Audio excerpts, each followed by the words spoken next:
we're printing and mailing photos to jails, right? It's not that sophisticated. However, I found a market and a lane that people wasn't focusing on. No one was focused on this demographic, and that's how they would make it work. So I think not trying to look for something to be so super complicated or so super sophisticated, and just think of the small things around you, simple things around you, and say how to make this better.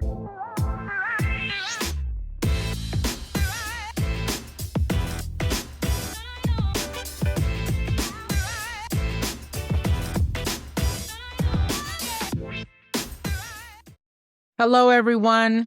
Welcome to this week's edition of Justice Empowered Podcast. I have with me today a very special guest, a young man by the name of Frederick Hutson, who is an entrepreneur and who has shown through his life story that he is not afraid to take some risks and let the chips fall where they may. He is also a brilliant strategist and someone who has just decided to live life to the fullest. So, Frederick, could you say hi to our audience and tell them a little bit more about yourself? Hello, everyone. Thank you so much for having me. Again, my name is Frederick Hutson. I'm the CEO and founder of a company called Pigeonly. And basically, Pigeonly is a platform that allows people to easily search, find, and connect with an incarcerated loved one. They can do so with our products that fit into three main categories. The first is our telephone service, which lowers the cost of expensive prison phone calls. The second is our financial services that allows family members to easily add funds on a commissary account or phone account. And then finally is our postal mail services platform that allows people to send things like greeting cards, postcards, letters, etc., from their cell phone, tablet, or computer to their incarcerated individual, wherever they may be. I started this company out of my personal experience because I served close to 5 years in federal prison for distribution of marijuana. And it was just during this time I saw how difficult and expensive it was for people to stay in touch and connected. So once I was released, I knew that I was going to have to create my own opportunity. So I went down this path of, building a company to solve the problem that I personally experienced when it came to communication. That sounds incredible. So, when I hear the name Pigeonly, should I be thinking about this metaphor of a pigeon going Carry, to yeah, deliver, yeah, exactly, exactly, going to deliver messages? You're exactly. absolutely right about the exorbitant cost of making a phone call to someone who is incarcerated or having them try to reach their loved ones. Phone companies, sadly, are capitalizing off of people being incarcerated. And at times, even the dollar number, becomes too expensive for folks who are incarcerated. So tell us a little bit about what you witnessed and experienced that led you to create Pigeonly. And what did you see in terms of the impact on people who could not afford the high cost of phone calls while incarcerated? Sure. So the big thing for me is that it was just extremely expensive and it became a burden to my support network of family and friends, particularly when it came to the cost of phone calls. In federal prison, it would cost around $70, 70 to use 300 minutes for a phone time. And, in a lot of ways, it's a super expensive, people to afford. So, I definitely wanted to build something to address that and solve that issue for people. And I think the big thing that I used to notice is when people couldn't afford to connect with their loved ones, those are the people that I would see to come back. And I didn't know that until I was released that my general observation while I was there was backed by over 40 years of research that shows that one of the main factors that impact recidivism is communication. And then the second one is education. So being able to maintain that connection with your support network on the outside is extremely important because that's the network that you have to rely on, to give you that couch to sleep on when you're released or help you find that first job or, all those really super important things that helps you get reintegrated into society. When you lose touch and you lose contact with that support network, it's really, really difficult. We all know and understand very well how important your social connections are when it comes to, finding a job offer or, help with something. We rely on the group of friends and a lot of what we're able to do is through our own networks, right? So losing that can be extremely difficult when it comes to trying to reintegrate into society. So I quickly saw how impactful that would be and how much of a difference that would make of just bringing those cost barriers down. Because ultimately the family and friends are the ones who's bearing that burden. And, it's not fair for them to bear that burden. Again, they're ones that's on the outside supporting you. So that's how I approached it. And that's, my experience so far. How did you go through the process of building this company? Because you're competing against companies that have been around for a long time, that seem to be well connected politically or at a minimum with regard to correctional facilities around the country. So how did you get to the point where you were able to build your company and get the word out amongst those who are incarcerated that there is a much more reasonably priced alternative available for them to be able to communicate with their loved ones? Yeah. So we really put a lot of thought into building something that was consumer focused first. And because it's consumer focused, it didn't really require any buy-in or relationship with institutions at all. So basically, we would give a family member an option to have a low cost number for their incarcerated individual to call them on. And then they would just call that number that we provide, and then we route the call in a way that the phone could be as cheap as possible. So it didn't really require any relationships or connections with institutions.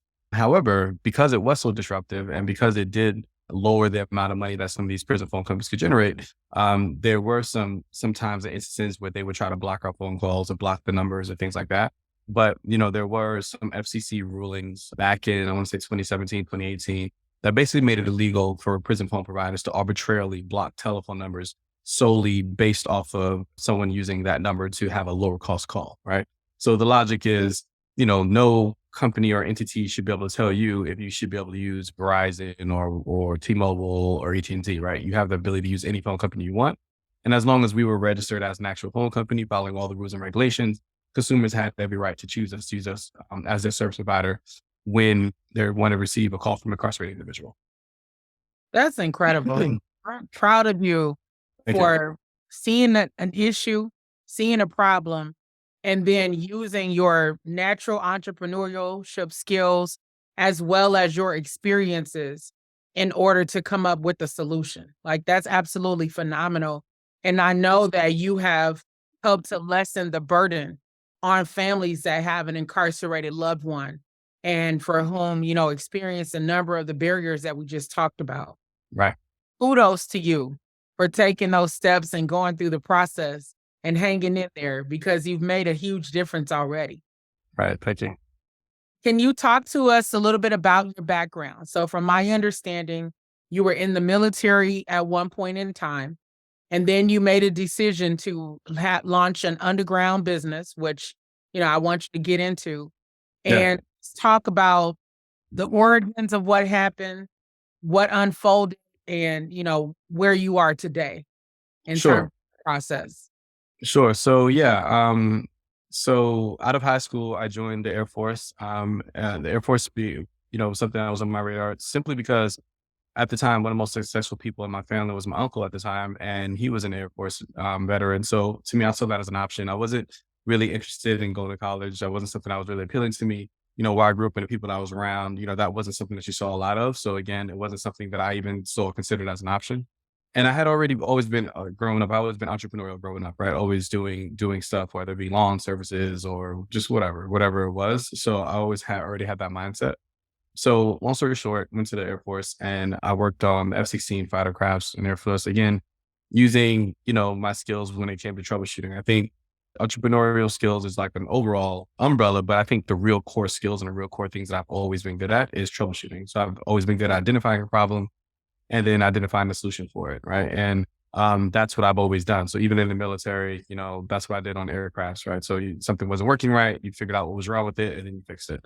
And, I do the same thing in business. I see something that's broken, I figure out a solution for it, and then I fix it.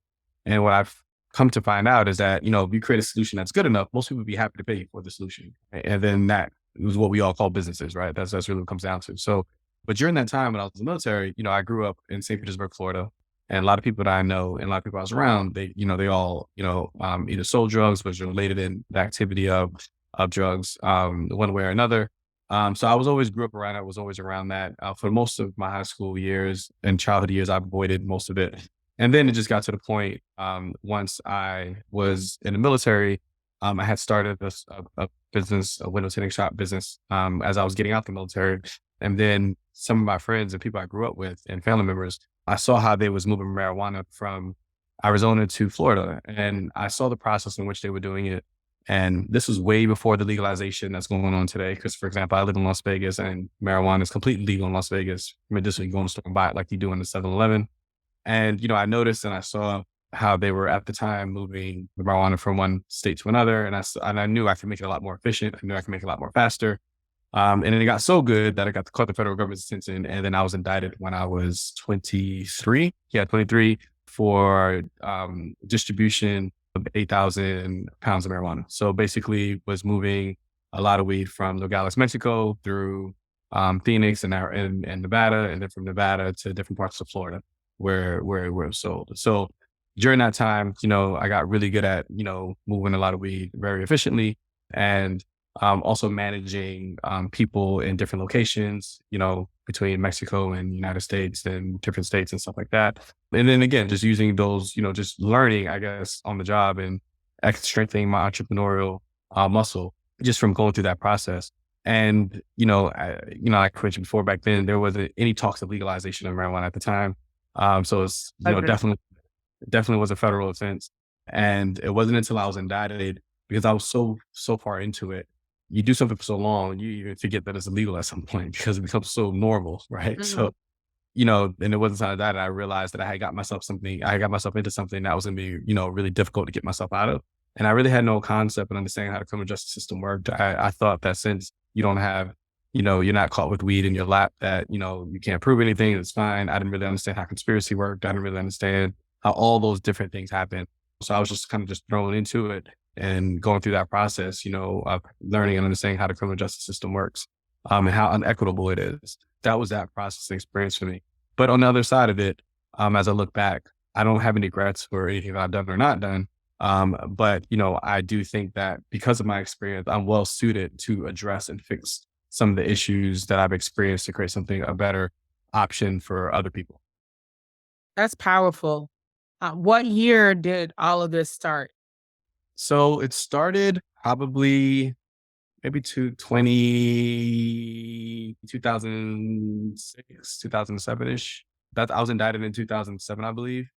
And I was released when I was 28. So I went in at 23. I went in at 23, came out around 28. And then that's when I started my company. That's amazing that, first of all, you were able to build such a profitable business structure.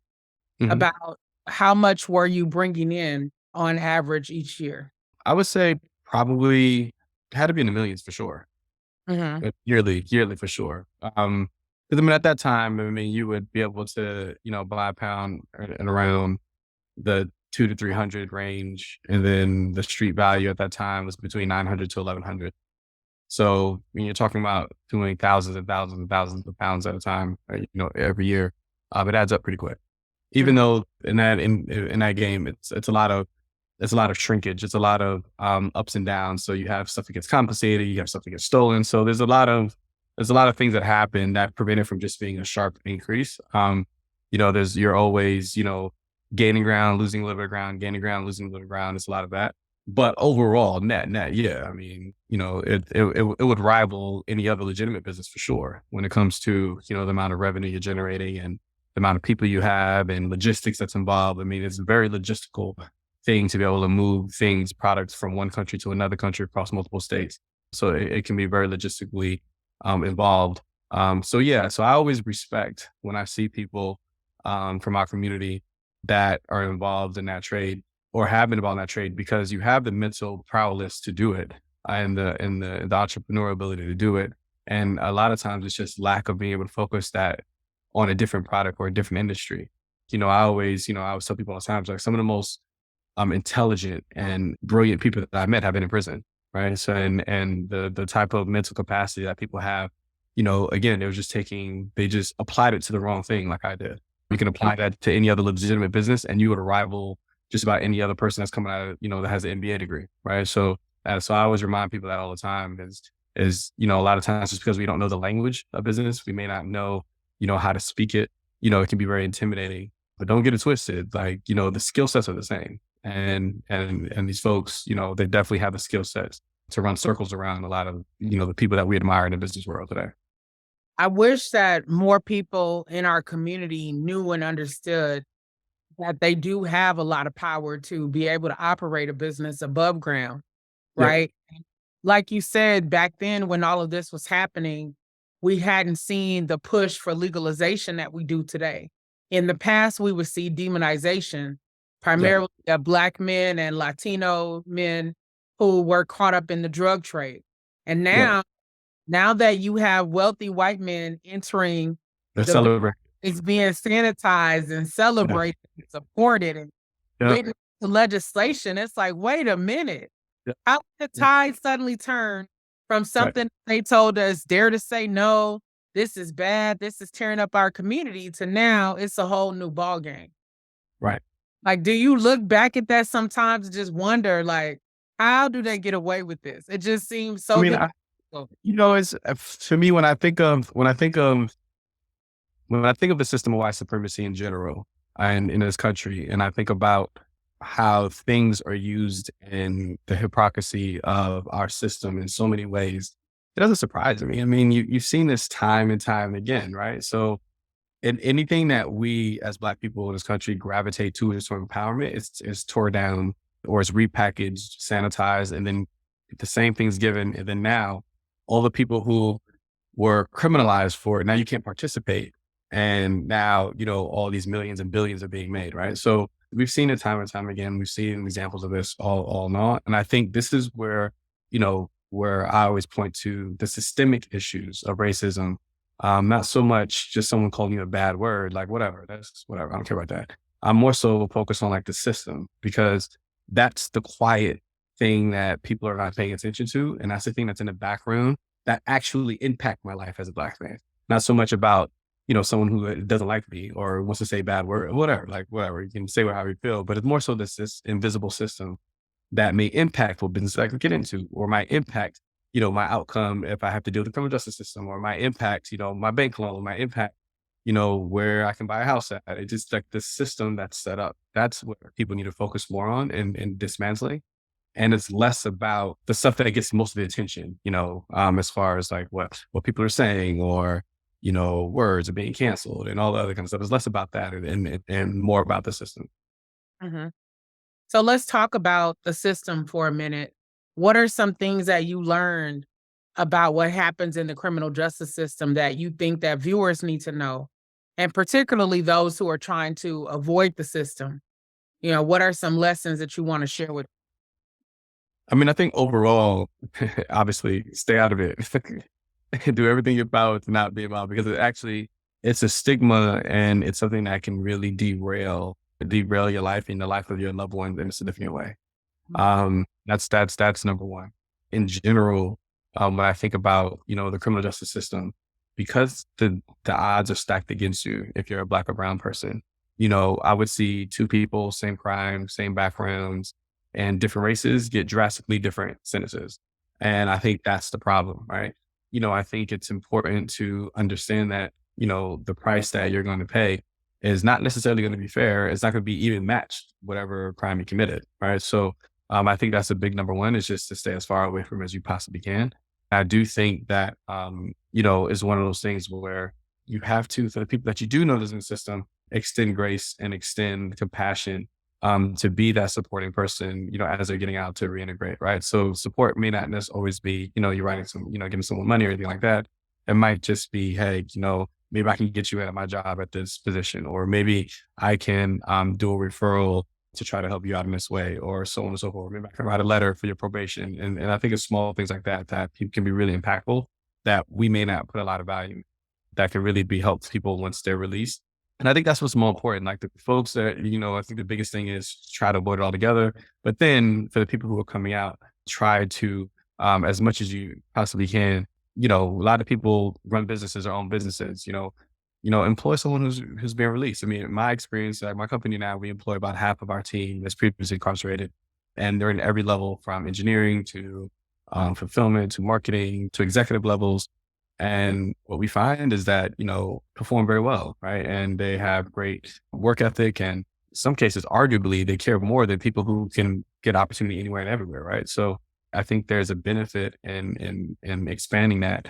And when it comes to hiring, I think as employers, we all have an obligation to make sure we're not like overlooking this talent pool that's getting released every year. I think I want to say it's about 60,000 people get released every year, so that's a pretty significant talent pool that can be pretty impactful. You hear right now in the news, you know, service jobs and restaurants and things like that that are having a hard time keeping people and a hard time keeping people and having a hard time finding employees and stuff like that. And I just think so a lot of times we're all overlooking, a talent pool that can really add a lot of value to your business and what you're doing.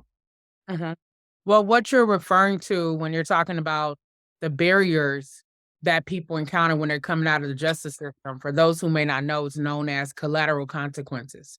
And a lot of times those collateral consequences are hidden in terms of the ways in which people experience discrimination when they're applying for jobs, when they're applying for housing, when they're trying to get back in school. There are all these written and unwritten policies that pose a barrier to people who are trying to get a fresh start. How Right. did you overcome those barriers? Because I It's know tough. many people who've been incarcerated who do not have anywhere near the kinds of opportunities that, Sure. you've been able to garner, not to mention the doors that you've been able to open for other people who were formerly incarcerated. It was challenging. I mean, I think of when I first started the company, we had our business bank account, and abruptly our bank account was just closed. Mm, And they gave us a letter. And by this time, we had raised venture capital. We had raised a little over $1 million in venture capital. We had like one of the best law firms that formed our business that was in Silicon Valley, San Francisco at the time. And they crossed every T, dotted every I. And it was just with my background, they just did that. And it was because of my network at the time. One of my board members, he was a civil rights activist, been jealous.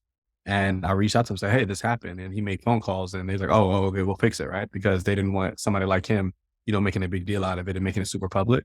And it's small things like that, again, that goes to that invisible system that no one really talks about that says, okay, well, if I'm recently released and you want me to be a contributing member of society and I'm going to get a job or I'm going to start a business, how do you want me to do that if you don't want me to have a bank account, right? That's just something so simple. And how are you going to make it difficult for me to have a bank account? I mean, do you want me just to have cash and keep it on my mattress? Like, again, it just logically just doesn't make sense. So those are some of the things that, to your point, that just make the journey that much more difficult. Another example is when, rented my first place, my first condo, once I was released, the same thing. They didn't want to approve me for the lease because of my background. And so, I think something like that can make it, extremely difficult. And I get overall why some of these policies exist, but sometimes they just don't make sense. And I think, for example, if a bank doesn't want to hire someone who have a financially related crime, that makes sense. But there's no reason why that person can't work at Home Depot. So I mean, so I right. think these blanket things, you may not want someone who has a violent crime against women, in a particular apartment complex. Okay, I get that. That makes sense. But a standalone house by itself, that doesn't make sense why that person can't be there, right? So I just think that people just have to, rethink some of these policies. Again, I understand the spirit of a lot of them. Some of them, the spirit of a lot of them, I get why they exist. But, sometimes this blanket rule just unnecessarily makes it harder. And for the most part, it pushes people back to the life that we're all saying we don't want them to be a part of, right? So I think it's just something that just needs to be relooked at again. And I think it's something that as citizens and voting people in our system, our democratic system now, the things that we have to push for, right? I don't think that, a background check needs to be on a job application if it's not relevant for the job, right? So this blanket thing just doesn't make sense. Right. But it's a huge problem. And like you said, it's one that's not being readily discussed. I mean, we barely even talk about the more than now, what, 2.1 to 2.3 million people who are currently excuse me, incarcerated in this country. It's Right. not even a part of the day-to-day conversations that people are having, Right. around social justice issues. It's almost like people are thinking out of sight, out of mind. I don't have to deal with it. I don't have to think about it. And yet, we know, as you said, thousands of people are returning to our communities and our neighborhoods each year without adequate support systems in place. Exactly. and with these, unwritten and written rules and policies that create these barriers. And all it does is open the door to recidivism, right? The revolving door of the criminal justice system, where Right. people are going in, coming out, going in, coming out. And it's a never ending cycle that impacts too many of our families and communities. Now, how did you set your mind on business ownership when you got out? Did you have to take some classes? How did you learn about venture capitalism and knowing how to create a board that would help you get the kind of results that you've been able to achieve? Yeah, I mean, as I talk about it now, it might sound like, yeah, I need to do all this stuff, but really, I really didn't know anything, and I didn't know what I didn't know. That's probably the hardest part, just not knowing what you don't know. And so I just went everything was the steps, and everything just led to something else. So, for example, while I was incarcerated, I read a lot of books. I read Entrepreneur Magazine, Inc. magazine. I just read all the business magazines I could find, and I would just kind of just start learning the language of business by just reading that stuff.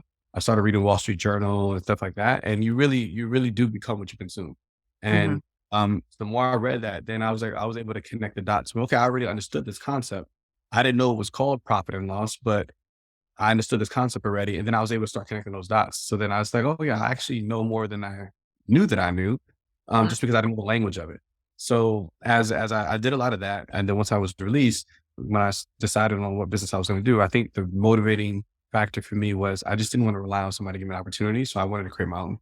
Because at the time, this was back in 2008, where there was the other recession going on, the housing market was collapsing, so all I was hearing was doom and gloom.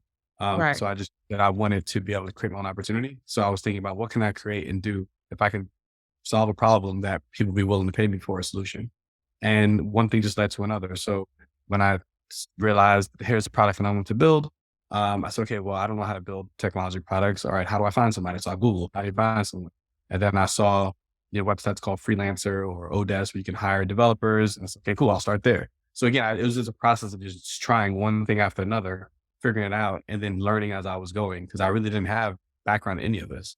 And once I figured out how to get a product built and started working, then the next question, okay, well, how do you fund it? So I started Google looking that up. I said, okay, well, there's investors that really focus on technology-based businesses or tech-enabled businesses, right? So I said, okay, well, how do I get in front of those people? Well, they have something called accelerators. You can apply, and if they like you, then they'll teach you how to pitch. They'll teach you how to do these things. So I started applying on those accelerators. And then when I started applying to all the business accelerators, I got turned down by all of them. There was one small one that said yes. So after I got That just denied, gave me chills when you said yeah, that. yeah, So many people need to hear this story because the average person would have been on the verge of giving up after getting all those no's, yeah, but I got a you lot of, had one yes. Now tell yeah, us about that one yes and how you yeah. were So able to leverage that. yeah, so it was a small one that said yes. And they was like, well, typically accelerators at the time, what they were doing is they would give you some seed capital and then they would bring you in for like, a 2 to 3 month period and kind of teach you, help you build your business. And at the end of it, they would introduce you to investors and stuff to kind of help you scale to the next step. Right. So again, I applied to everyone I could find online. They all said no. The small one, very small one that I barely knew about said yes. And it was like, well, but here's a caveat. We're not going to give you any money. All you're going to do is you're going to come out here. We'll give you a place to stay and you'll be able to stay here for 3 months. And during this time, we'll do programming with you, kind of teach you how to put a pitch deck together, teach you how to put your business model together, teach you how to do all that stuff.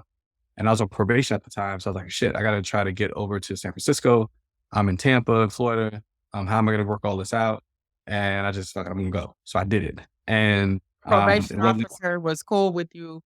yeah. So I made the move and did it. Then I asked for forgiveness instead of permission. So Thank goodness you were because yeah, yeah, yeah, thank yeah. goodness. Okay, so Yeah, they so I did it, and so it then was I went cool back to once them you and got said, over "Hey, there. this is a good opportunity." I went back to them, and then they finally gave me permission to do it. And then it wasn't like 5-star accommodations. It was like a small house in San Francisco, and they had bunk beds.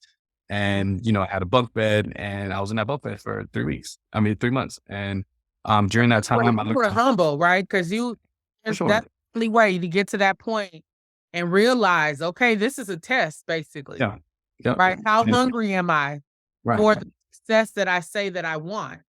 And right, you make the decision, I'm hungry enough to go and make these sacrifices and go after my dream, even if it means sleeping on a bunk bed. right. Right. So I did that. So at the end of the program, my company was the only company that was able to raise money after that. And we raised our first $1 million in seed capital after that. And it was, Wow. yeah, That's yeah, amazing. I'm so glad that you were persistent yeah, and humbled yourself that you went through that process, because look at the reward on the other end. You're one of a very small number of Black owned businesses that have been able to get venture capital. yeah, It's still such a struggle for most businesses to get that kind of access. for sure. That's remarkable for, again, anyone who has a business idea or where they don't see the welcome mat being rolled out, right? Right. Your guerrilla tactics, like, look, you got to do what you got to do. All You know, right. all you need is one yes. You don't need everybody to say yes. You just need, No. and you Yeah. also need belief in yourself. How important has that been on your journey? Believing in yourself and your skills, your abilities, and then just all the groundwork that you've laid in your personal time, doing all the reading that you talked about and just trying to generate more knowledge and understanding. Yeah. I think I always believed that it would work. I always believed that I'll be able to make something happen. Did I know how I would make it happen? No. Did I know what it would look like? No. I didn't know any of the details. I couldn't tell you I knew all the steps to take, but I just knew it would. And I believed that it would. I believed that, that the path would get more and more lit and more clear, more and more focused the more I traveled on it. So I was less focused about having all the answers and I was more focused on just, making sure I was trying to make a little bit of more progress today than I did yesterday. And you'll be surprised on, how much, whether you believe in God, you believe in the universe or whatever you believe you subscribe to, you'll be surprised on how much is provided as you just walk out into faith and take those steps. Mhm. Yeah, I remember a quote by Dr. King, take the first step in faith without seeing the whole staircase. Yeah. And that's basically what you're saying. Like, you don't, it's really stepping into the unknown and this realm of uncertainty where the magic happens, in Right. my opinion, where things that you can't explain, people that emerge, who you need in your life, who you need in your corner, there to help guide you to your next destination. Like, Right. that's so powerful. Just thinking about people who may lack hope or who may be discouraged, hearing your story provides a ray of hope, Right. right? And because you've gotten those opportunities, now you're able to think about other people who are still on the inside, who may still be facing barriers, not only by making it easier for them and more affordable for them to communicate with their loved ones, but even being able to offer these job opportunities through your company, which I Yeah. just is remarkable. Agreed. So now that you're at this stage of your life, what do you see next on the horizon? Is it continuing to build out Pigeonly? Or are you thinking about, other collateral projects, Yeah. that are similar in scope? Yeah. I mean, I think right now my focus is continue to scale what we're doing. We have a government side of the company now that we didn't have before, which is what I'm focused on now. And basically we're providing a mail elimination, mail contraband elimination. So basically the issues that institutions have is that the increase of fentanyl, Suboxone, opioids, and things like that are coming in through the mail. And what's the institutions are doing, they're getting more restrictive. So they're saying, hey, we're not going to allow this mail to come in. We're not going to allow you to get greeting cards anymore. We're not going to allow you to get photos anymore. We're going to restrict things to postcards, et cetera, which goes against our mission of trying to make communication more accessible. So, we created a tool that allows institutions to be able to receive all the mail that they were receiving before and just also ensure that there's no contraband. Because our argument is saying that, hey, we shouldn't be restrictive on mail because that's one of the most lowest cost ways that people can communicate, stay in touch. We just need to solve the contraband issue because there's only a small number of bad actors that are using the mail in this way, but in the entire population ends up paying the price for it. So that's one of the things that we're focused on now is rolling that out, which has been going pretty well. And then in general, I think there's just a lot of opportunity to really be really disruptive in this old business model when it comes to prison services and inmate services, where these companies will get some sort of kickback from the institutions will get a kickback from whatever provider is in there, and then that high cost is then passed on to the population. I think there's a lot of areas that technology can disrupt a lot of this and make, bring all those costs down to little or nothing, and provide more services to people. So I think there's a lot of opportunity that I'm always looking at ways to improve those areas. So, right now we're looking at, the government side of, eliminate, the risk of contraband, which has led to a number of overdose and deaths, both on staff and incarcerated population. So we're looking at ways to do that because, the impact that that can have is significant because, the fentanyl issue in this country is extreme, and it's getting worse. We recently met with the institution. It was in August we met with them, and at that point, they had already had 13 deaths from overdose. So it's a very significant issue. And, technology can't solve that problem. It can't address that problem. Stone has built it for that space, but technology can't address it. So I think it's like things like that that I see like, yeah, we can fix this and it can be impactful. Not only can it be impactful so people can stay in touch, but it can literally save people's lives. So I think that's just really good and important that as you build things, as you do things, just look around you. There's all sorts of problems that can be solved. And a lot of them are the sexy things that, get all the press and the news. But they can be, very impactful and you can build, a solid business on it that can do some good at the same time.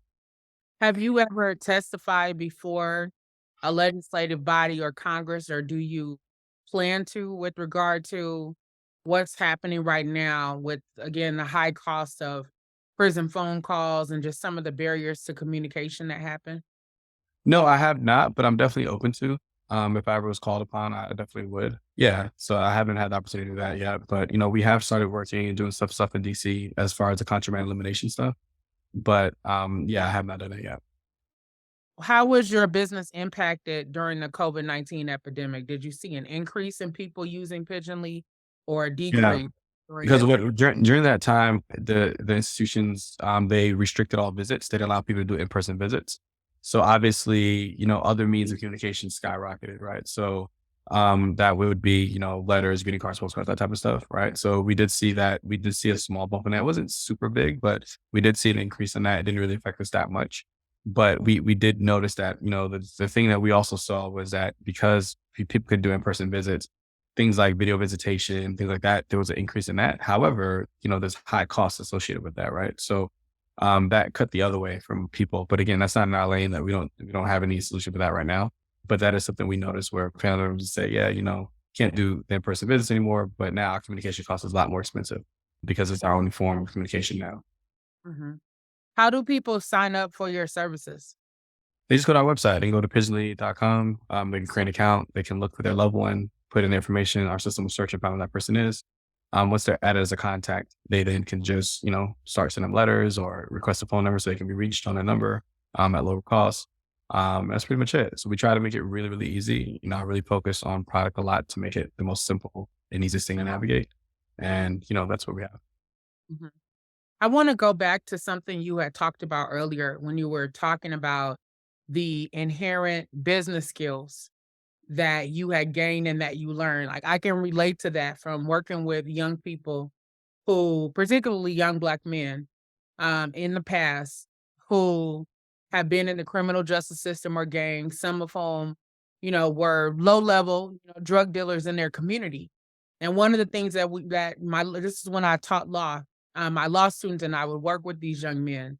And one of the things that we talked about was the fact that a lot of these young men had natural business skills, Yeah. right? They had to deal with customers, have inventory, know how to communicate with people, know how to count their money, and project ahead based upon, their sales for the week or for the month or whatever system that they use.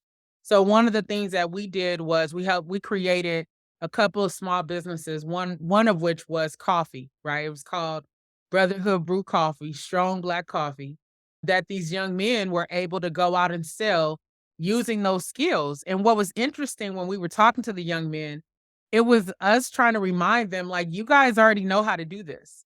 Yeah. All Yeah. we're trying to do is bring what you've been doing, below ground and below the surface, above ground so that you're not worried about police, looking over your shoulder or, or enemies or whomever, being in the drug trade. So what would you say to young people who are at a crossroads in terms of, whether to go get easy money based on the networks they have and what's going on in their community versus applying those same skills to an above ground business? Would you have any specific advice for them based on what you have learned along the way?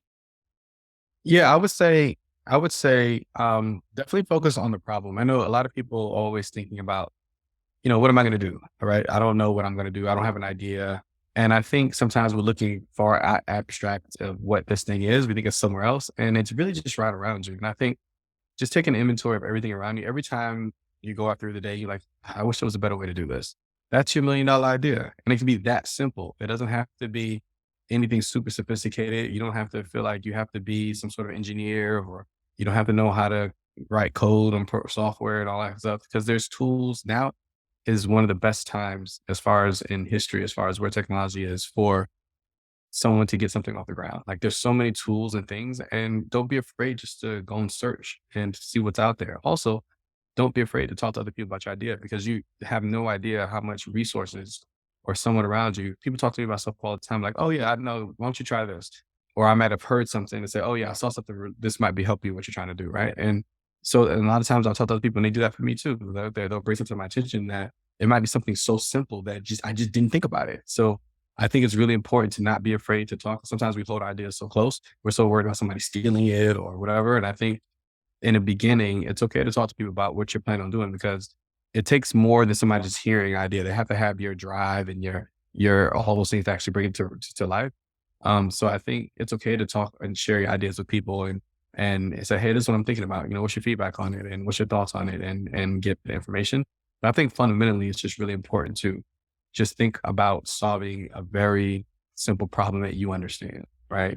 So, and it doesn't have to be a big thing. It just, every time you said, "Hey, I wish it was a better way," that could be your idea. And, it doesn't have to be sexy. And that's a good place to start, because if you have this problem and you create a solution, then there's going to be other people that are willing to pay you for that solution. Mhm. And that's your start, and it'll just evolve, and you may end up somewhere completely different than when you started.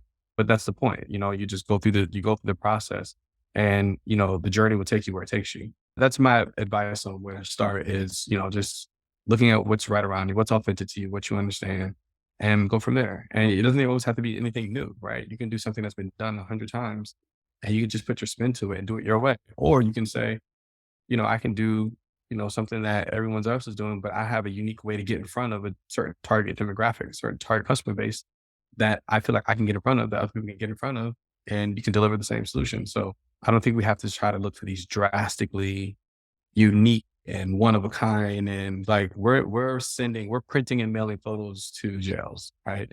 It's not that sophisticated. However, I found a market and a lane that people wasn't focusing on. No one was focused on this demographic, and that's how they would make it work. So I think not trying to look for something to be so super complicated or so super sophisticated, and just think of the small things around you, simple things around you, and say how to make this better, right? So yeah, that's That's really powerful advice. The fact that you could take adversity, right, and turn it into something that's helping to change lives. I think that that message alone stands the test of time and is one that everyone listening can relate to. We right, all go through things in life, and a lot of times it's how do we react to the circumstances? What are you going to do with what is sometimes a blessing in disguise? right.